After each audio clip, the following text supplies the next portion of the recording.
Kisah Qorun. Kali ini kita akan membahas kisah Qorun secara singkat.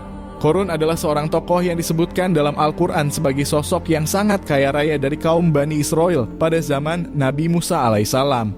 Kekayaan Qorun sangat luar biasa sehingga disebutkan bahwa kunci-kunci gudangnya saja terlalu berat untuk dibawa oleh sekelompok orang yang kuat. Quran Surat Al-Qasas 76. Namun meskipun Qorun diberi kekayaan yang melimpah, ia tidak bersyukur kepada Allah Subhanahu wa Ta'ala. Dan sebaliknya, ia sombong dan mengklaim bahwa kekayaannya diperoleh karena kepintarannya sendiri. Qorun berkata, sesungguhnya aku hanya diberi harta itu karena ilmu yang ada padaku. Quran Surat Al-Qasas 78. Qorun tidak hanya sombong, tetapi juga berlaku zalim terhadap kaumnya. Ia tidak peduli dengan nasihat untuk menggunakan hartanya di jalan Allah dan malah memamerkan kekayaannya untuk menimbulkan iri hati di antara orang-orang. Dan sebagai balasan atas kesombongan dan kezaliman Qorun, Allah Subhanahu wa Ta'ala menurunkan azab yang dahsyat. Qorun beserta seluruh hartanya ditenggelamkan ke dalam bumi. Maka kami benamkan dia, Qorun bersama rumahnya ke dalam bumi. Maka tidak ada baginya suatu golongan pun yang menolongnya dari azab Allah, dan tiadalah ia termasuk orang-orang yang dapat membela diri. Quran Surat Al-Qasas 81. Orang-orang yang sebelumnya mengagumi kekayaan Qorun akhirnya sadar bahwa kekayaan dunia bukanlah segalanya, apalagi jika diperoleh dengan kesombongan dan kezaliman.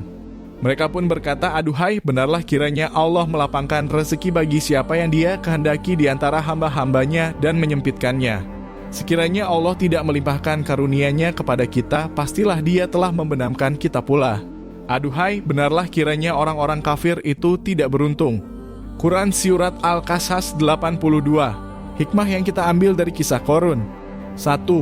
Kekayaan adalah amanah, bukan kebanggaan. Harta adalah titipan dari Allah.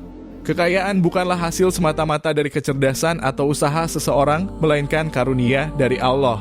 Karena itu harta harus digunakan sesuai dengan kehendaknya, yaitu untuk kebaikan, membantu sesama, dan beribadah kepada Allah Subhanahu wa Ta'ala. 2. Kesombongan membawa kehancuran. Kesombongan adalah salah satu sifat yang sangat dibenci Allah. Qorun dihukum karena sombong dan menganggap dirinya lebih hebat dari orang lain. Kisah ini mengajarkan bahwa sifat sombong hanya akan membawa kehancuran. 3. Bahaya cinta dunia yang berlebihan. Qorun terlalu mencintai dunia dan melupakan akhirat. Ini menjadi pengingat bagi kita agar tidak terlalu terobsesi dengan kekayaan dunia, sebab pada akhirnya kita semua akan kembali kepada Allah tanpa membawa harta benda. 4. Peringatan agar tidak menyalahgunakan kekayaan.